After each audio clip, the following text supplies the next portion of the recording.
Thank you. You know, my ego isn't such that when I encountered this traffic on the way here, I realized it was for the Met-Yankee game. But I am delighted to see everybody here. Thank you very much for coming, and I apologize for being late. Thank you.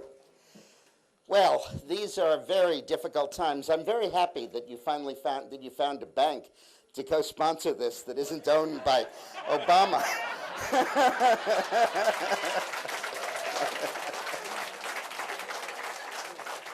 Because somehow I don't think AIG would sponsor these kind of events anymore. It's odd to be smiling, but you can't do anything else. This is a very, very difficult time, of course, in this country. And we are not suffering right now because of the recession that started under George Bush. We are suffering primarily because of the cure for the recession adopted by Barack Obama.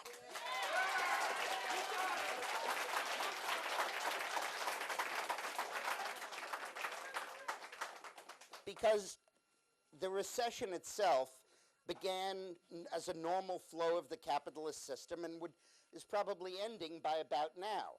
It is in China, it is in other countries throughout the world. But it's not here. And the reason it's not here is not the disease, it's the consequences of the cure. What Obama did when he took office was to pass this massive stimulus spending program. And the stimulus program was never a means to end the recession. The recession was a means to get the stimulus program passed. Because the stimulus program included 8 years of Democratic spending dreams, some of which are quite good.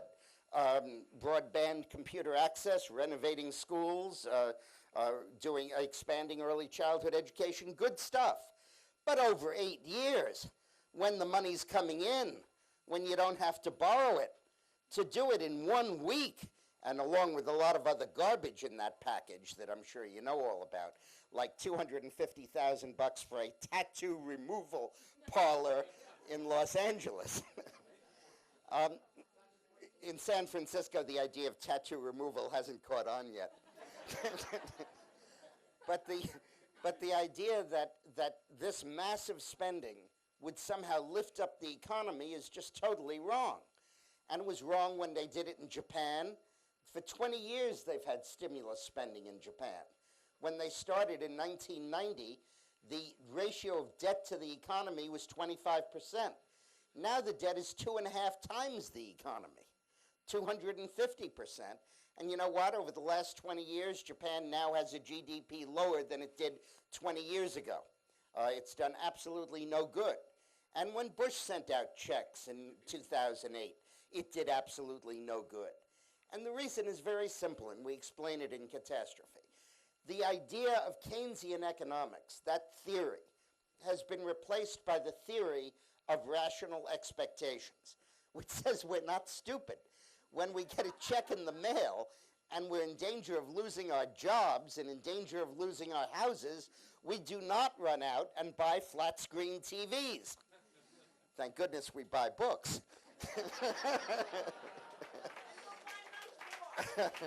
But not flat screen televisions or cars.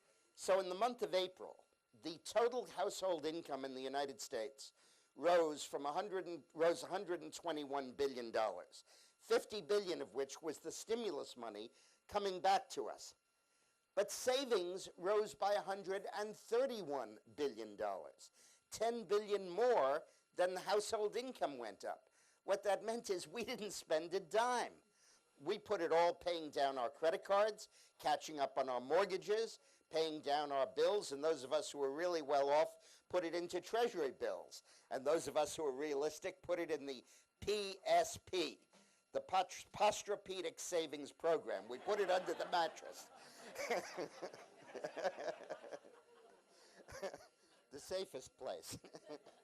But the point is we did not go out and spend it. And then Obama, however, having spent the money, now is running around the world with a tin cup, borrowing over $100 billion a week, $2 trillion by October 1st.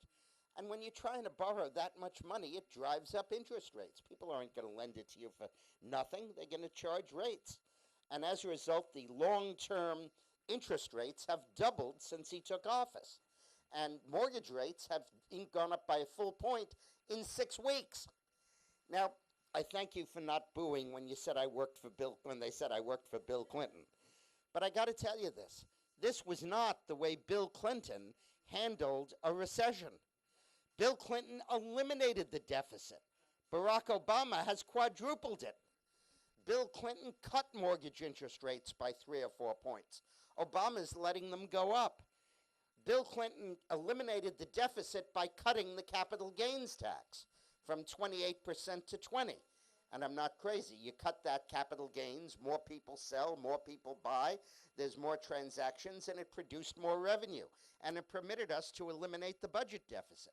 I remember sitting there with him with a yellow pad in the Oval Office, and he literally wrote a budget from memory. This guy didn't need anything. He knew every one of the 50,000 lines in the federal budget. And he wrote a budget. And those cuts ended up being completely meaningless. The only cut that mattered was the capital gains tax cut because that generated revenues that eliminated the deficit. But Obama is doing the opposite. He's so increasing the deficit that when you go to borrow money for your refinancing your home, the feds are elbowing you out of the way. Now, the Federal Reserve Board knows that if they let interest rates go as high as they're going to go with this massive borrowing, that we'll be in the Great Depression. So you know what they're doing? They're printing money. They don't call it printing money.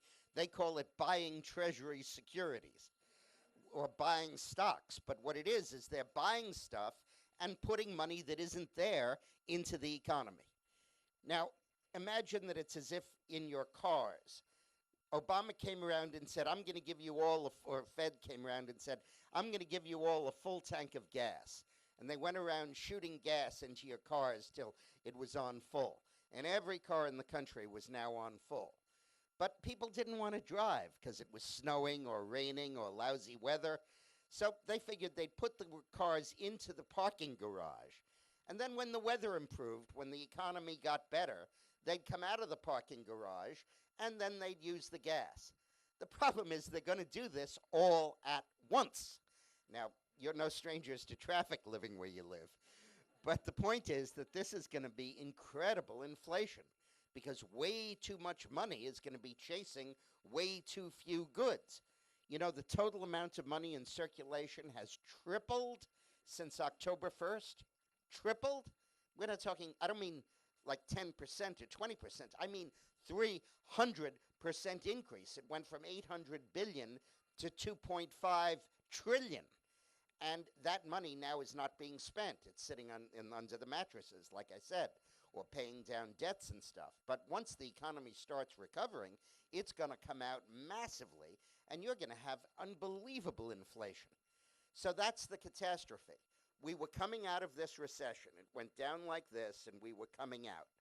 Now we're being hit with higher interest rates, and we're going to go right back in, deeper and deeper, and then we'll begin eventually to recover like capitalism always does. And as we come back, we're going to be hit with inflation on the back end of that. And these diseases of a prolonged recession, increased unemployment, and then inflation at the end of it, and perhaps during it, we may have depressflation, forget stagflation, inflation while we have a depression, are all the consequences of Barack Obama's determination to pass $1.4 trillion in new spending. Not to stimulate the economy, but to grow the government and do the spending. Now, when he took office, 33% of the economy went to government, 21 to feds and 12 to state and local. Now, after the spending package, it's 39 to 40%. And once his health care program is approved, if it is, that'll be 45%. Now, Germany is at 47, France is at 50, Sweden, for God's sakes, is only at 54. So we are really getting up there with the socialist regimes of Europe, which was his goal all along.